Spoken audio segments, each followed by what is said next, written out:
In the early 1990s, everything that I knew about computers could be summed up in one action. My ability to type win.exe on the command line of my 386 so that I could play the Windows for Workgroups version of Solitaire. I didn't care about computers.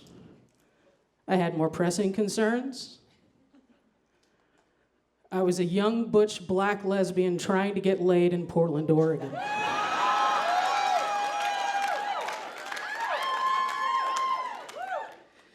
So technology did not interest me. And then I met this woman. She was a self-described bitchy high femme. And I tried that thing where I work on her friends first to see if they can convince her to go out with me, and that didn't work. So I had to summon up the courage to ask her out myself. So I did, and she stared at me. And then she dragged her eyes down my body to my shoes and all the way back up. Yeah, I'll go out with you.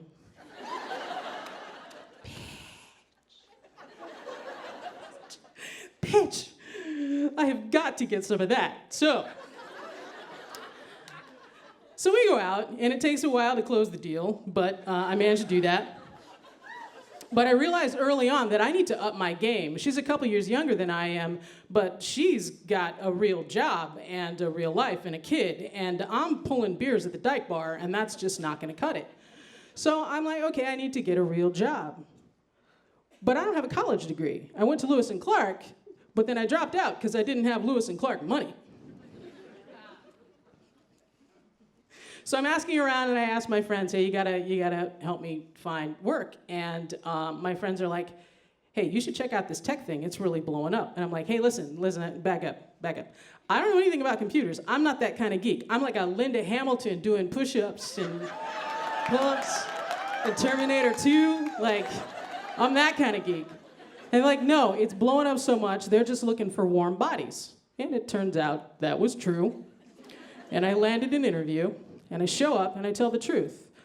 I know dick about computers. I didn't say that, but, close. I know dick about computers, but you tell me what I need to learn. You tell me who I need to be, and I will do it, and I will do it quickly. And they're thinking, okay, she's got a pulse. And unlike our other applicants, she showered today. She hasn't eaten her scabs. And she's not likely to port scan the network. Yes, you're hired. So this is great. And after a few months, I get used to making some awesome money. Things are going really well with the girl. We get a 3-bedroom flat in Selwood. I got a great job. I got a great girlfriend. And I think, this is awesome. I have landed. I remember coming home one day, and she was waiting for me at the top of the stairs in the sunlight, the door to our apartment, and she's holding a cold beer and a smile on her face. And I thought, my life is never going to get better than this moment. So it turned out working in tech suited me really, really well. And I started to do that thing where you climb the ladder. You do your 2 years in purgatory in the cube farm, and then you figure out if I get a couple of certs, then I can go to the next gig. Okay, who do I need to be and what do I need to do to get the next gig? And I would get the next gig, and it was head honcho at a small software company. And then it was like, okay, the next thing is a network admin at a corporation with better bennies and more money. Who do I need to be, and what do I need to do to get that gig? And I got it. And then the next gig, a couple of years later, is at a small internet startup where they're all sitting around waiting for the IPO to kick in, and I'm like, I'm there. Who do I need to be, and what do I need to do to get that gig? And I did it, and every step of the way, I'm asking that question, and I'm delivering.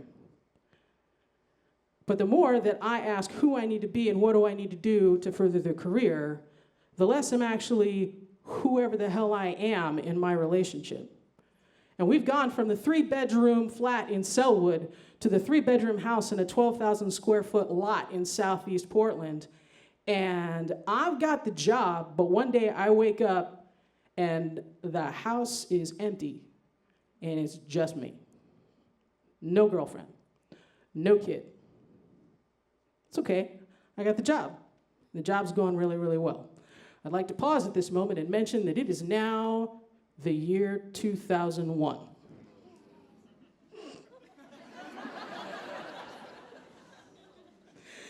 So the awesome job where we're drinking beers every afternoon is now gone to we're drinking beers after 5 o'clock, to we're only drinking beers on Friday after 5 o'clock, to we're only drinking beers at special events, to we're not drinking fucking beer at all. And the first round of layoffs happened. And the second round of layoffs happened. I come to work on a Friday, and things are kind of grim because the night before the board of directors met. And I leave for lunch, and all the managers and department heads are in the conference room with the door shut. When I leave for the day 5 hours later, they're still in there. That night I'm thinking, there's going to be another round of layoffs. Saturday morning, I think, there's me and one other guy that have the same position, and he's been there longer, and he's really good friends with the owner. By Saturday, in the evening, I'm thinking, all of that personal data that I have on the company laptop, I might want to get that off of there.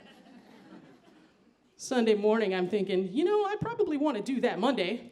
By Sunday night, I'm itching, covered in hives. I need to get to the office first thing and get questionable porn, detailed information, off of this laptop as soon as possible. Monday morning, I am on time for work for the first time in years. I get to the door, I walk in, I'm trying to just make a beeline for my desk. 30 paces, 25 paces, 20. I can see my desk, all I need to do is go over and just plug it in and start the file copy. 15 paces, and my boss bisects my path. Hey Maria, can I talk to you for a minute? Sure, Charlie. Listen, I just need to go check on a couple things and then I'll meet you in your office. Yeah, actually, we should talk now. Sure, Charlie, let me just go put down my laptop and plug it in and start the file copy. Now, why don't you just go ahead and come with me right now? So I get laid off. And as I'm walking out the door, Charlie says, oh, hey, listen, why don't you just take that laptop and copy any personal data that you have on there, and you can just get it back to us later. So now I got no woman. I got no job. And it is late 2001. It is post 9/11, and there is nothing. There are no prospects. Anybody who wants to apply for a job, there are 500 applications for cube farm jobs. And when you got to stack that high, HR's like, how the hell are we going to get through this? All right, start with the keyword bachelor's degree. So now I can't get in the fucking door. I can't say, show me who I need to be. Tell me what I have to do. So no prospects. So this begins the long, dark winter of my discontent. At this point, I'd like to mention that I'm trying to go out and date, but the lesbian community in Portland at this time is extremely incestuous. You go out on a date and either I've slept with your ex-girlfriend or you've slept with my ex-girlfriend, and we've got a bunch of stuff we've never really talked about that could really come up over that's just not gonna work. So I'm living in, at this point I've moved into a small, posh apartment before the layoff, off Hawthorne, and I'm sleeping until 12 or 1, staying up until 4 or 5 in the morning. What's the point? I can't find a job, so I'm hanging out in chat rooms. And I make some friends online. And they're like, hey, listen, you should come down to LA. We're all gonna go to this con. You should come with us. And I'm like, okay, what's the con? And they say, it's the Xenocon. Sure, why not? So I take what little money I have left and I go down to LA for the Xenocon. But I make some friends, and I get drunk for a weekend, I have a great time, and I realize there's a world outside of Portland. I don't have to stay here. There's no law that says I need to live in Portland, Oregon for the rest of my life. So I come up with a plan to bail. I'm out of here. I come back, I start coming up with a list of everything I need to do so I can get out of here, right? And I figure, I'm queer, now I'm a full-on geek, I'll move to San Francisco. And I got a friend of mine who lives nearby, and I'm gonna go hang out down there while I get my bearings until I can move into the city. Meanwhile, I'm going down the checklist. Okay, find a home for my cats, because lesbian, check. Take all of my pals' technical books back to pals and sell them off, check. take everything that I'm going to take with me to San Francisco and put it in the back of my extremely sexy black Dodge Dakota pickup truck because lesbian, check. And I'm working down the list, saying goodbye to everybody. I'm out of here. I'm gone. And there's this one line item at the bottom of the list. There's this woman. She's like smart and sexy, and she's like this enigma. Like in the Shane diagram of Portland, we are not connected. I have not slept with any of her exes. She has not slept with any of my exes. And this is science, this is important. Like, I need to make sure that the diagram is complete, so I need to ask her out on one date before I go. And I'm keeping in mind that she's gonna say no. I got no job, I got no prospects, I'm leaving town. I'm sleeping in a friend's spare room. Like, I have no game. And she says yes. And she says yes because she's figured out, and I'm embarrassed to say, long before I did, the WYSIWYG of the situation. She knows that what she sees is exactly what she's going to get. And much to my surprise, she's okay with that. So we go out on a date. And then we go out on another date because we're lesbians and we couldn't figure out if the first date was a real date. It was, okay, so.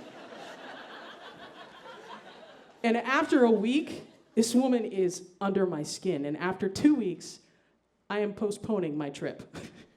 And after a month, I've decided I'm going to stick around until she dumps me.